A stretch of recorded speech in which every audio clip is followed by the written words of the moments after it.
Howdy, and welcome to my video where I will be going over exam 2 that was given out to the Reveille section of ESBP Summer 2024. I will be going over each question in depth with my thought process and how I do my work, and of course the answer. Okay, so I'm going to start with question 1 because I'm somewhat normal, and we are asked to solve, right? There's only one variable, so we're solving for x. First thing you notice is that this is not 0, right?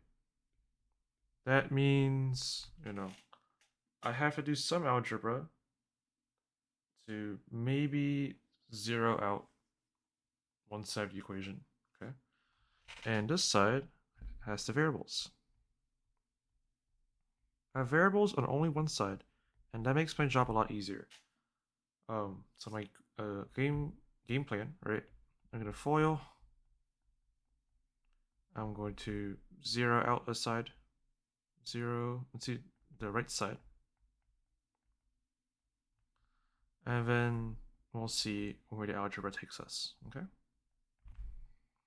So first step, right, is to FOIL. So we get 2x squared minus 7x equals -6.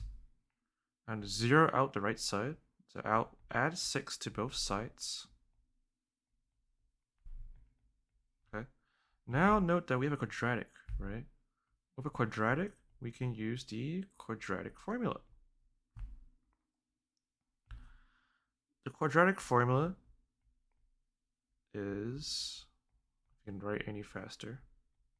Okay, remember that is -b plus minus square root of b squared minus 4ac over 2a. Okay.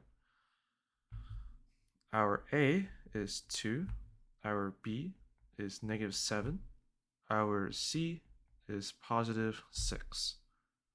All we have to do is plug the numbers in.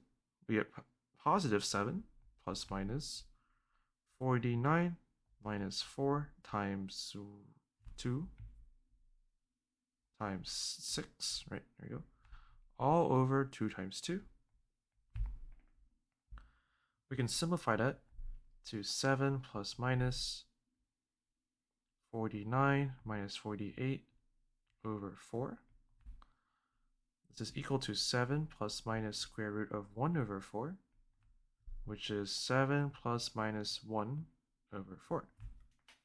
As plus minus, we split this into two parts. First part is with the plus sign. 7 plus 1 over 4 is 8 over 4, which is 2. And the other part is 7 minus 1 over 4 equals 6 over 4 equals 3 halves. Okay? And these are our solutions. If you look at the equation, there is no restrictions. There's no denominators, there's no radicals, there's no logarithms with a positive base.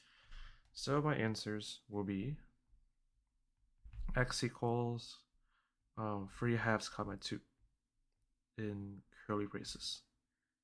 Okay, well, that is question 1.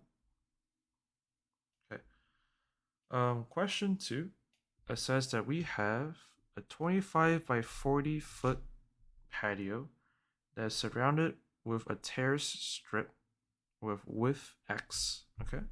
And it has an area of 504. So this picture they give us is kind of bad, I'm not gonna lie. So this is where I would draw out my own, my own diagram. So we know that this yellow's inside, right? This yellow is your patio. So your yellow, this is the patio, right? And its dimensions, 25 feet, right, by 40. And let's do this pink section, right?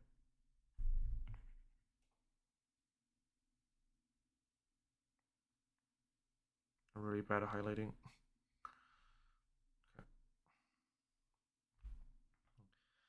Okay. This pink section, right, is your terrace. And all you know is it has a width of x. So here has a width of x, here's a width of x, so on and so forth for all the, all around the strip, right? So what we note is that if we look at this big rectangle, right, that consists of the pink and the yellow, I have sides 40 plus 2x, right? Because I have an x on the left and right side. And then for my height, it'd be 25 plus 2x. Again, you have an x on top and the bottom strips, right? So we can say that the big rectangle minus the patio, right, equals terrace. And we're talking about area, okay? So if we plug this in, plug our numbers in, we have 25 plus 2x times 40 plus 2x minus 40 times 25 equals 504. Now all our units are the same, so I don't have to worry about units, okay? And from here, we're solving for x, so we're just gonna FOIL this out and see where we end up. So if we FOIL out this side right here, okay, we get 1000 plus 50x plus 40x plus 4x squared, and then we get our minus 1000, and then the other side is our 504. Wait, hold up. I did not do this right. This should be 80x, right? 80x, 40 times 2, right? Now you can see that we can cancel out these 1000s, these for opposite sides, right? So we get 4x squared, and then we combine these two together, 130x equals 504. I'm going to move that 504 to the other side, so I'm going to subtract, and we get 4x squared plus 130x minus 504 equals 0. And now we have a quadratic, right? So once again, we can use quadratic formula. I am not the most keen on doing that. These numbers are really big. Ironically enough, I actually think it's easier to factor these numbers. So before I start, right, I'm going to notice that each of my coefficients are divisible by 2. So I'm going to divide everything by 2 to get simpler numbers. So you end up with this, right? And now I'm looking for, I guess let's do it work here, okay?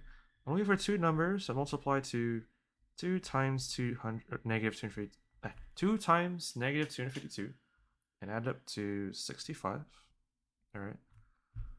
So if we look at 252, right, this is actually a very nice number. This is divisible by 4, right? Because 52 is divisible by 4. And you get 63 on the others, I believe, which is 9 and 7. So our full prime factorization is the 2, which I left out, times 4 times 9 times 7, right? I am looking and guessing, trying to see what fits well. 65. Okay. So I'll probably use a 72 right here, right? And I want a positive 65, so I'll use a negative 7. That's my factors.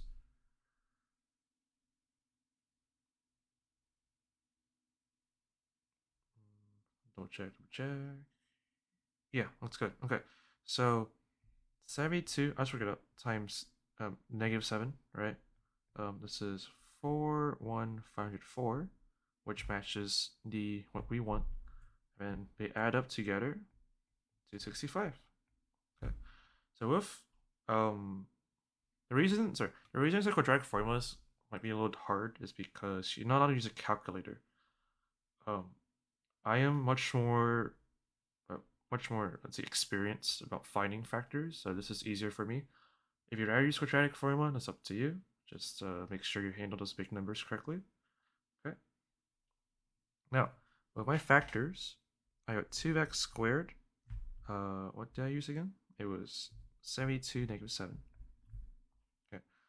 I'll put the minus 7 here, and I'll add the 72x over here. Minus 252. Okay. So with this setup, right, if I look on the left, I'm going to take out 1x, and I get 2x minus 7, right? Now, on the right, if I did this correctly, right, I end up with 2x minus 7. So the way I find out this number is I work backwards, right? What times 2x gives me 72x? And that is 36. 36 times 7, if you work that out, 36 times 7, 2, 4, 25. Perfect. You get 252. So all this equals 0. And now you just common factor, right? Common factor, take it out. And you're left with x plus 36. Now that you have two factors multiplied to get 0, right?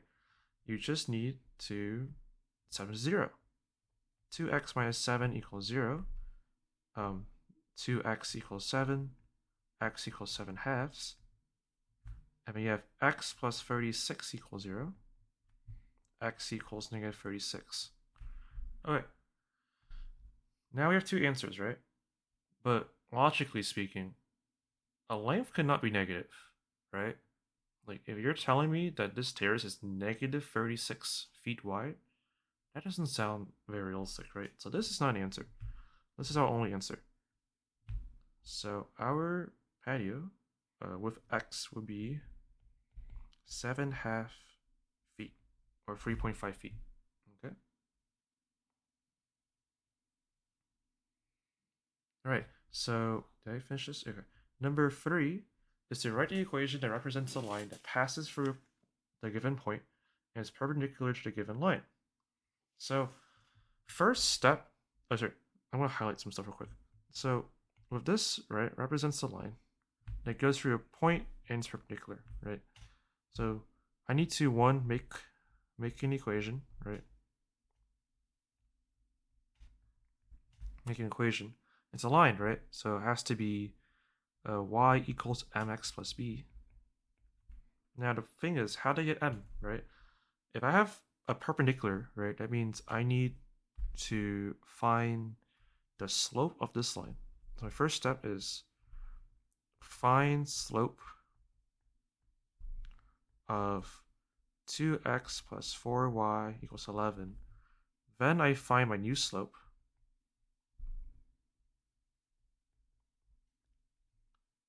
And then I plug in point plus new slope to find my y-intercept. Okay. So my first step is to find a slope. And that means I'm going to convert the standard form. We're doing standard to point slope. Not point slope, slope intercept, right? Okay. So I need to isolate y, essentially. So first things, let me, oh, that's weird, whatever. I want to white out that. Okay. So I have 2x plus 4y equals 11. 4y equals negative 2x plus 11. So I move the 2x over by subtracting both sides by 2x. Okay. Or I rather eliminate the 2x from the left side. And now I isolate the y by dividing by 4. Did negative 1/2 x plus 11 over 4, right? Now I want the slope, right? So this right here, that's what I want. So this is slope, right? Original slope. So my second part is new slope, right?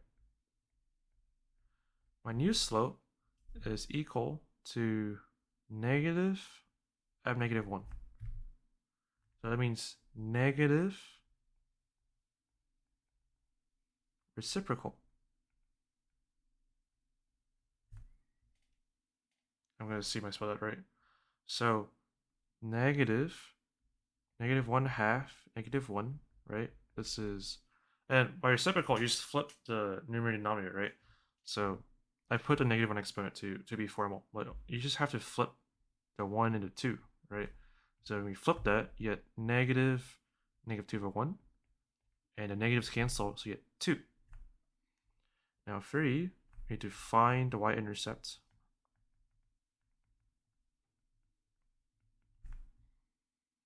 So you have y equals mx plus b, and we know that the x and y is from here, and the m is from here, so we just plug them in. 2 equals 7 times, 2 times 7 plus b. B equals 2 minus 14 equals -12. And with that, right, I have my new m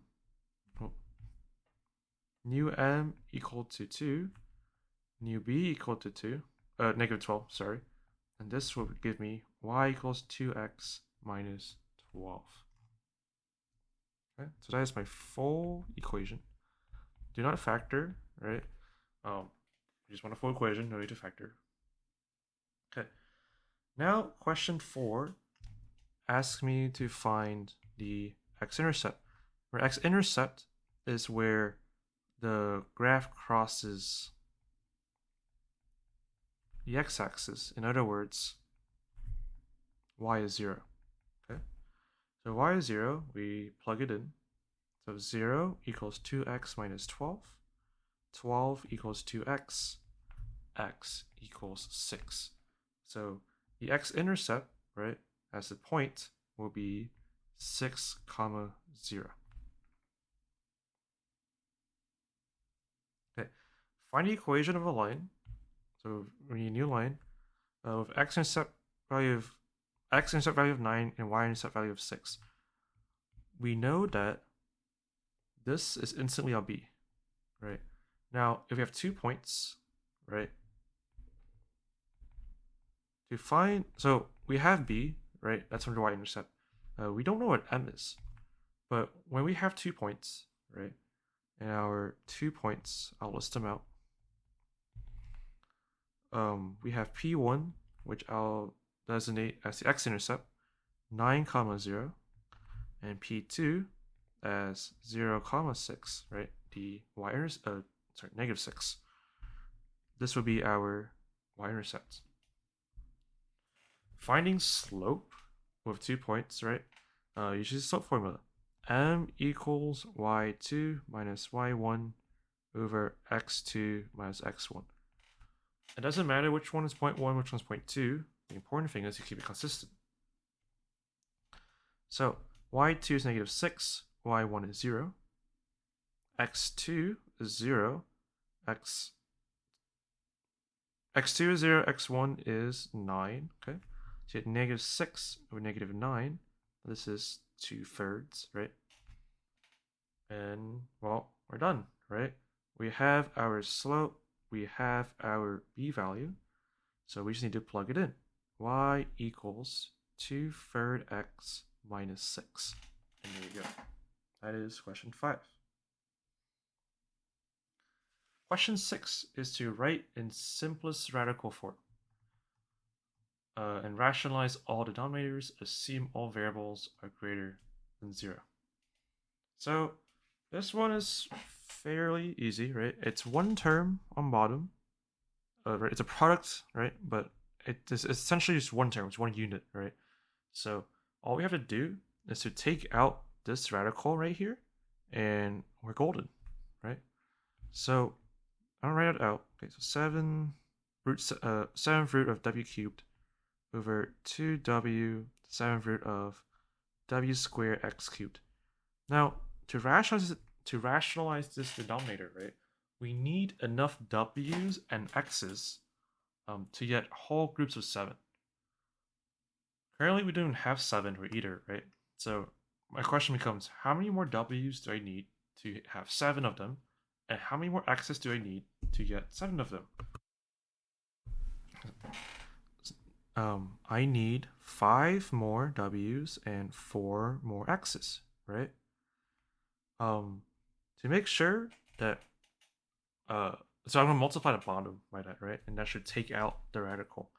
But to make sure that my fraction is the same, I need to do the same on top. And this ensures that this fraction right here is equal to 1. And when you multiply by 1, you get the same value. But it just looks different, right? So we're going to simplify this. On top, we get 7th root of w to the 8th, x to the 4th. On bottom, we get 2w, 7th root, w to the 7th, x to the 7th. We can take a w out from the top. So you have w 7, right? I have an 8 minus 7 is 1, so 1w. And the x stays the same. 7th root cancels out with the 7s. So you have 2w times wx. I can visualize that. So these just go away, right? Well, let me use a different color. Yeah.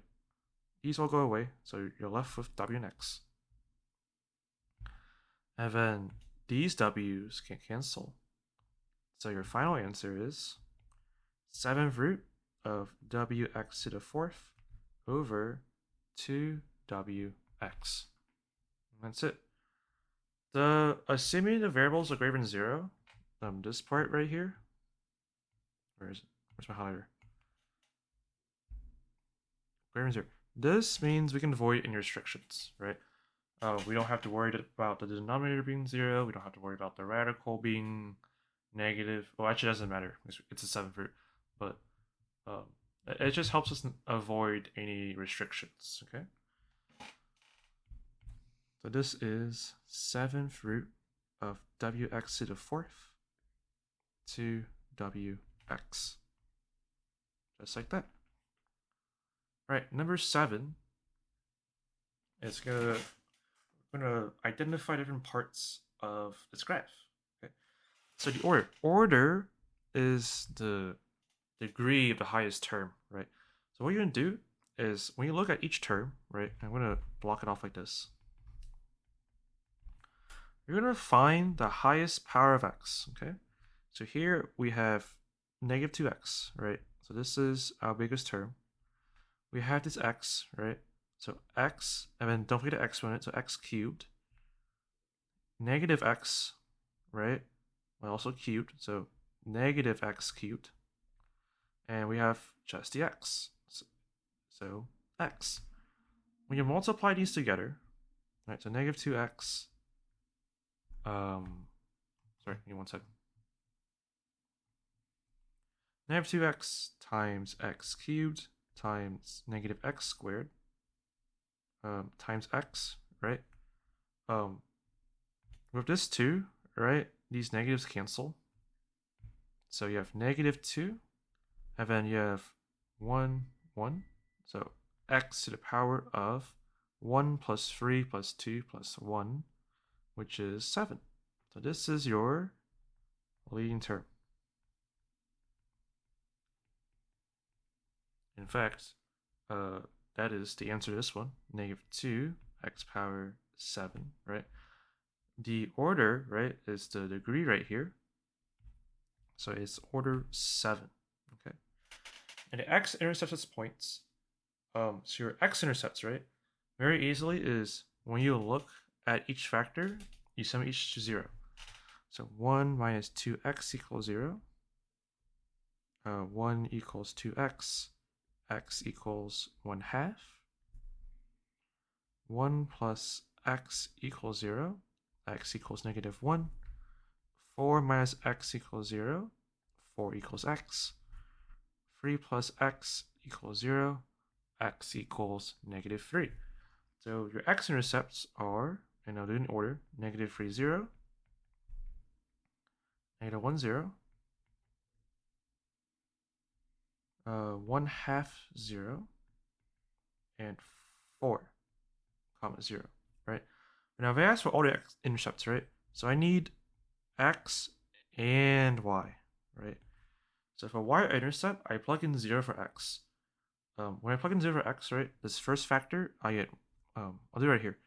I get a 1, right? So 1 times 1 cubed, right? Times this 4 squared times 3. Okay. So this is just 16 times 3, which is 48. So my y-intercept is 0, 48. And those are all 5 intercepts. Okay, in behavior. First off, I need to know positive or... I'm going to write the start first. So as x approaches positive infinity, right, y will do something. And as x approaches negative infinity, y will approach something. Okay. The first thing I want to note is the leading coefficient negative, right? So is negative 2 negative or positive? Okay. When it's negative, right, that means as x approaches positive infinity, y will approach negative infinity. Oh. So this was negative infinity, okay? And now with a 7, right? Now is 7 my order odd or even? It is odd, which means the y behaviors are different. So if it goes up one way, or it goes down one way, right? It will go up the other way. That is your in behavior. Okay. And draw a sketch of the function. So the sketch does not have to be perfect. Okay. I'm going to try to roughly draw it for you. So 1, 2, 3, 4, 1, 2, 3, 4. 1, 2, 3, 4. 1, 2, 3, 4. Arrows on each end of the graph, right? This is my y with a scale of 12. This is my x with a scale of 1. Okay. So I'm going to graph. So first things first, right, is graph intercepts.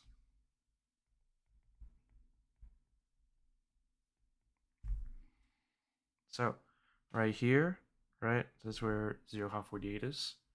It's a y-intercept. And then negative 3, 0 is right here. Negative 1, 0 is right here. Wait, hold on, no, it's my 1. Right. Negative 3, 0 is here. Negative 1, 0 is here. And then 1/2 0 will be right here. And 4 zeros all the way over here. Okay. Second step is I have to do the in behaviors.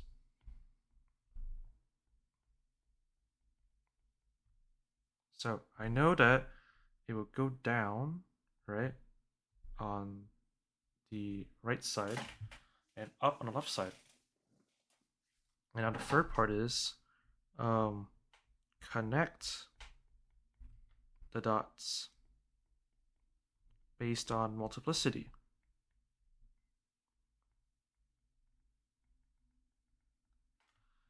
So we look at factors, right? First off is negative 3, right? Negative 3 as a factor of 1. Actually, right over here. So you have negative 3, 0, right? Negative 1, 0, 1/2 0, and 4, 0. And these are their coefficients. I can look at them. This is 3 plus x. 1 plus x. 4 minus x. 1 minus 2x.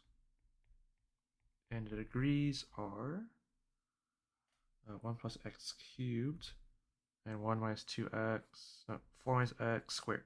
Okay. So we have odd, odd, odd, even, right? So odd means it'll go through the axis at that point. Even means it'll bounce off. stay on the same side of the x-axis. Negative 3 is odd, so it's going to go through. Okay, let's go through, hit here. For negative 1, it's even, but it's a cube, right? Actually, yeah. So it might just look like a little cubic function.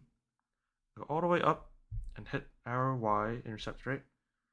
We're going to go down the next intercept.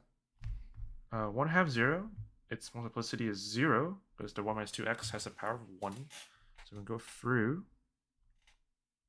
and hit our next point. 4 comma 0, the multiplicity of its associate factor is 2, right?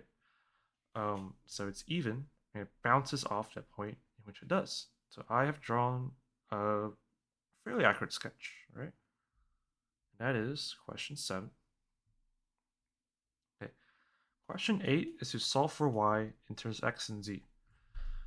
So I'm solving for a variable, right? But notice that I can't really zero anything out, right? Zeroing this question out and trying to factor will be horrendous. So I'm just going to do whatever it takes to isolate y on one side. Now I have a problem, right? I have the y right here and right here. I need to put them on the same side somehow. And my number one enemy at the moment is this, the x. I can't, like, this is stuck, right? I can't really move this free y around until I deal with that x. This y, not really, right? I can foil and then move very freely. But I still have to deal with this x on the same side, right? So what I'm going to do first is deal with that x. So I'm going to multiply both sides by x. So you have 1 half x 2 plus y, okay, equals 3y plus z.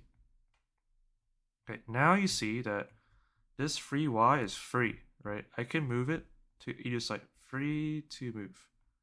I can subtract free y to move it to the left side. I can keep it down the right side, right? Now on the right side, I just need to foil, right? So when you foil this, you get, wait, my math is not mathing. I get, let me make sure I write my numbers correctly before my 2's and z's gets mixed up. This is a 2 plus y, 1 half, and this is a z. Okay. I don't like fractions actually, so I'm gonna multiply both sides by 2. You get x times 2 plus y equals 6y plus 2z. Okay.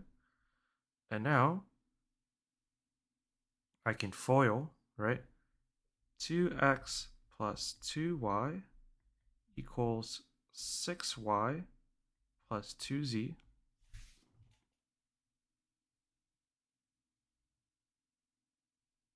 So give me 1 second. I did not distribute this right, did I? No. 2y, it should be x times y, apologies. Okay. And now what I want to do is group the y's on one side. So I'm going to take this 6y, move it here by subtracting, right? And move this 2x over by also subtracting. And what you get is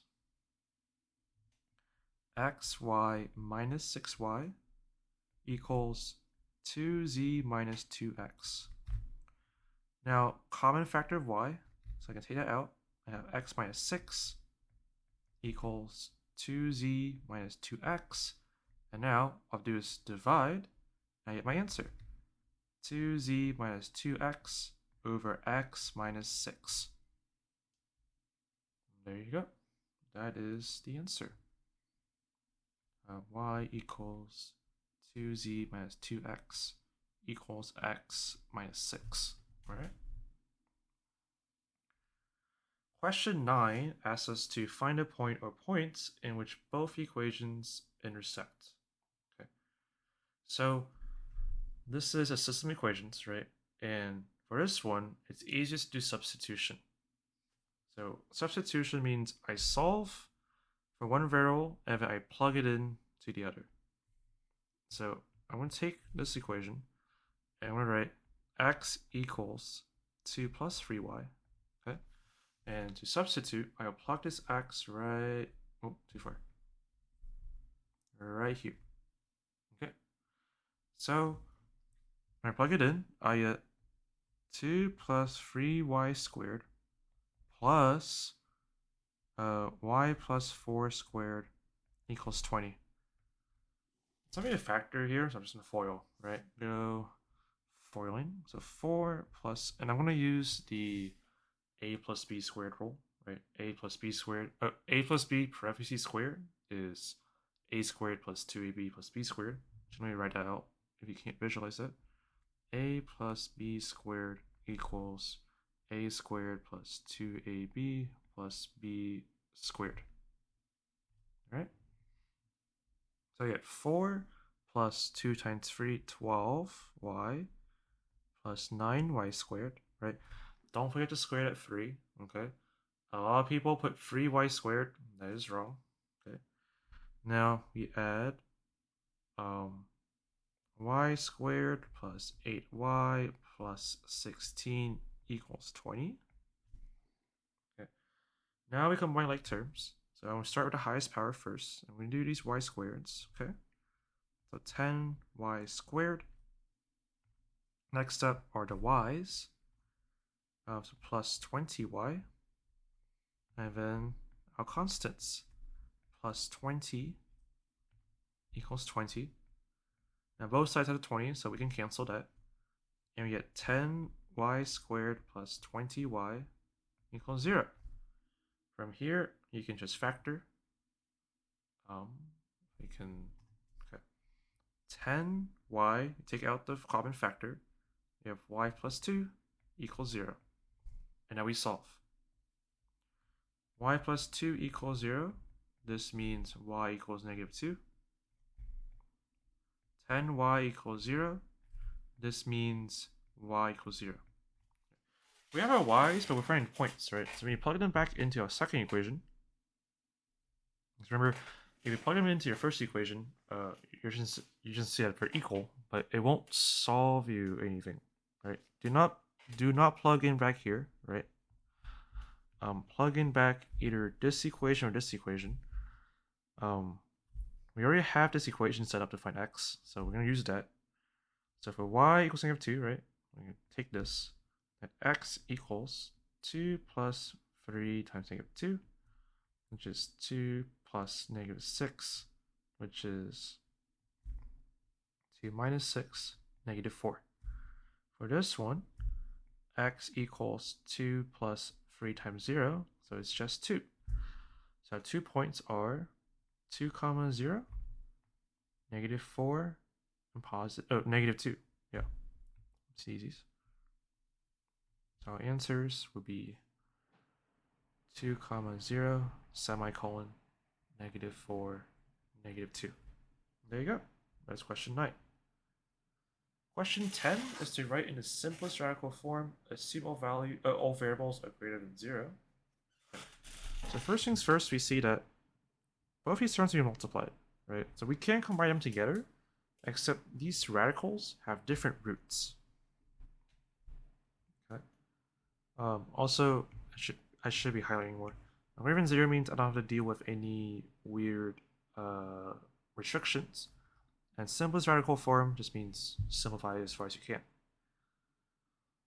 To deal with this, right, we're going to use exponent laws. The first thing is that when you have a root, it's just a fraction, right? So do 4 to the 1/4, right? I'm going to distribute x to the 2/4. Let me work on my 2's. Y 3/4, okay? That's our first one. And that is all multiplied by 16 1/5, x 3/5, y 4/5, right? Actually, let me add a step beforehand so it's clearer. This is 4x squared y cubed to the 1/4 times 16x cubed y to the 4th, all to the 1/5, right? So what I am doing is I am just distributing this exponent to all the others like so, right? And you end up with these. We'll use red for these arrows. Red, red. Okay. And now we have this. I note one thing, right? The 4 and the 16 are not the same base. I want this in simplest form as possible. So I'm actually going to use a base of 2. Okay. Base 2, not base 4. So I'm going to do 2 squared 1/4 x 2/4 y 3/4, and then 16 is 2 to the 4th 1/5, and you have x 3/5 y 4/5. Now from here we can just combine the common terms, right? So first we're gonna do our 802s. Okay, so you have actually, yeah, so you have 2, and then 2 times 1/4 plus 4 times 1/5. We have our x's, so x 2/4 plus 3/5, right? And then finally our y's, y 3/4 plus 3/5, right? Not 3/5, 4/5.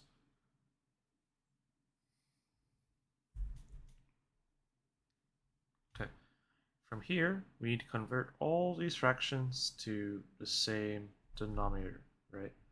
I'm going to quickly just simplify this exponent real quick, and we get 2 power, what's it, 1/2 plus 4/5, right? And then times the x. Actually, I don't keep it 2/4, so it's easy to see. 2/4, and then this is 2/4 as well, times 3/5. All this times y 3/4 plus 4/5. I mean a plus sign right here. Sorry. Okay. So common number is 20. So let's go ahead and convert all that. So 2/4 becomes 10/20. 4/5 becomes 16/20. For the x, the 2/4 also becomes 10/20. The 3/5 becomes, why am I, I'll get confused later. 12/15, I believe. And for my y's, 15/20 plus 16/20. Okay. Now from here, we can actually add them together. So 2, 26/20, x, wait, 12/15, 12/20, sorry. 22/20, and then we have y 21/20. Okay, so if you look at what color did I use? Pink. You look at this, right? We have 26 2's, but 20 already in a group. So we can pull out 1 2, and we'll have the 20th root of 2 to the 6. Okay, so that's for pink. For the next term, I use purple. Okay, I have 22 x's, but I need 24 group. So I can put an x, but remember, because these are both even, right? And I have one x out, so even, even, odd, right? Even, even, and then this x to 1, right? This is odd. I need the absolute value, okay? So absolute value of x, and then I have the 20th root of x squared. And finally for the y, right? We have 21 y's, and but we only need 20 in a group. So we can just do 1y out. But this is odd, right? This is odd and this is even, which means we do not need an absolute value, regardless of what this is being odd, right? Odd, even, odd is a no-no. We don't need absolute value. And we have 1y left over under the 20th root. We combine these, right? So we combine the stuff outside the radicals. So 2 absolute value power of x, absolute value of x, sorry, times y, having a 20th root of 2 to 6 is 64, x squared, and dy. And that is your answer. 2 absolute value x times y, having 20th root of 64 x squared y to the 11th. And there you go. That is exam 2. So quick recap, okay? Question 1, right? This is a single variable question where the preferred method is to FOIL out the left side, right? And then make it quadratic, and use quadratic formula. For number 2, this required a little, outside the box thinking. But once you got the setup correct, it's just foiling it out, doing some algebra, some factoring, and getting your answer. Quadratic formula would work too, except your MP is no calculator, and I personally think those numbers are a little too big for me, so I passed out on that. Number 3, that's just, this type of question of finding a perpendicular line given point in a line, super common. Memorize, these steps. Find the slope of the original equation. Find a new slope by using the negative reciprocal of the original, right? So you flip the sign, and you flip the numerator and denominator, and then plug your point in your new slope to find your b, your y-intercept. Number 4 is just seeing if you remember that, x-intercept is when y equals 0, so you plug y equals 0, then solve for x. Number 5 is just testing if you remember that your y-intercept is your b value, and whether or not you remember the formula for finding slope given 2 points. Number 6, this is a very simple rationalizing question. Just remember that you need enough of each variable to match the root, right? So I have root 7, so I need whole groups of 7. So I need 5 more w's and 4 more x's. If you multiply by itself, right, that means w's you multiplied by the 7th root of w squared x cubed, you wouldn't have enough w's and x's to cancel out the radical, essentially. Okay. Number 7, this is all just terminology. Do you remember how to find leading term? Do you remember how to find x-intercept and y-intercept? Do you know how to use a leading term to find the end behavior? And can you use the multiplicities of your factors and the intercepts you found and the end behavior you found to draw a rough sketch? Number 8, it's pure algebra, right? It just tests whether or not you're good at isolating the variable. Number 9 is system equations substitution method. So you solve for a variable on one side. You take one equation, solve for a variable, plug it into another equation, and then you solve for that one variable, and you plug it into another equation, and you find both x and y. Okay. Number 10, this is just a law of exponent laws, and the one absolute value law, right? Even, odd. If your radical root is even, the exponent inside is even, and the exponent outside becomes odd, you need an absolute value, right? And yeah, that's it for exam 2.